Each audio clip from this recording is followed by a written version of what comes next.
Քանի ձայնով եք հայտնեց վարչապետը, որ դուք եք ընտրվել տեխնացու,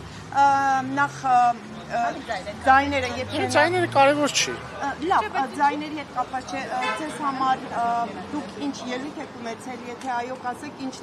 որն է ձեր տեսլական այս պաշտոնին, այսինքն ինչ եք դուք անելու, բայց ավարտեմ նորեն, պարոն Ռուբինյան, որ նախորդ նախագահը չի արել եւ արդյոք թիմի այս վստահությունը ձեզ սպասելի է, դուք ակնկալում եք, թե ամեն դեպքում կարծում եք, որ այն վիճակը, որ կար, կպահպանվի։ Այսինքն սպասելի է ձեզ համար թիմակիցների ձեր այս որոշումը։ Ընդհանուր առմամբ մեր վարչության ընթացակարգերը տարբեր պաշտոններում կամ տարբեր որոշումներ կայացնելիս միշտ շատ նման են, այսինքն տեխնատուները ելույթներ են ունենում, հնչում են հարցեր, հետո եզրափակիչ ելույթներ են լինում եւ հետո քվեարկություններ լինում։ Կոնկրետ այս դեպքում բոլոր տեխնատուները ներկայացրել են իրենց տեսլականը կամ իրենց առավելություններն են փորձել ընդգծել եւ գրանցվել է այն արդյունքը, որը գրանցվել է, ես չեմ կարող ասել սպասելի էր կամ անսպասելի էր, բայց շոյված եմ արդյունքից, այսպես ասեմ, եւ վստահությունը ինձ համար շատ պարտավորեցնող է, բայց ես չեմ կարող ասել, որ ինչ-որ բան պիտի ավելի լավ անեմ, քան նախորդ նախագահ կամ մյուս տեխնացուները, ես կարծում եմ, որ պարոն Սիմոնյանը շատ լավ ազգային ժողովի նախագահ է եղել եւ առաջին ազգային ժողովի նախագահն է իդեպ, որը ամբողջ ժամկետը նախագահել է, այսինքն հիմա երբ որ օգոստոսին լրանա, Հայաստանի պատմության մեջ չի եղել ազգային ժողովի նախագահ, որ մինչև ժամկետի վերջը այդ պաշտոնը զբաղեցնի,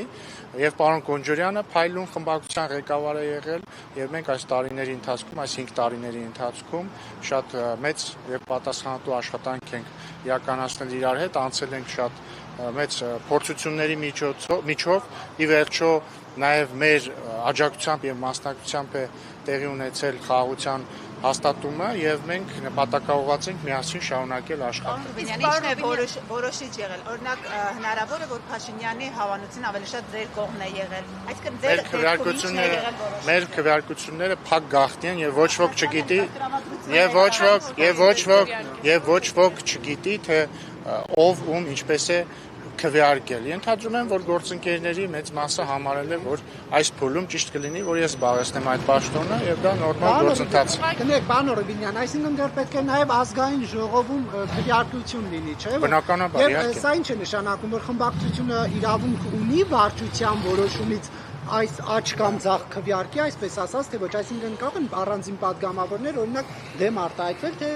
քաղաքական առումով որոշումը կայացված է։ Այսինքն դες կառաջադրի, երբ որ արդեն հասնի լիագումար նիստերի այդ փուլը։ Ես կասեմ հետեւյալը, վարչության որոշմամբ իմ տեխնացությունը կառաջադրի։ Պարոն Ռուբինյան, չնայած որ չեք ուզում բացահայտել, բայց այդուհանդերձ էական է, թե քանի հոգի է քվեարկել ձեր օգտին, նաև հնարավոր է որ դեր է խաղացել։ Ըստ մեր ընթացակարգերի ընտրված է համարվում այն տեխնացուն, որը ստացել է ձայների կեսից ավելի։ 20 հոգի են, համա։ 20 հոգի են։ Թվաբանությունը արդեն արել։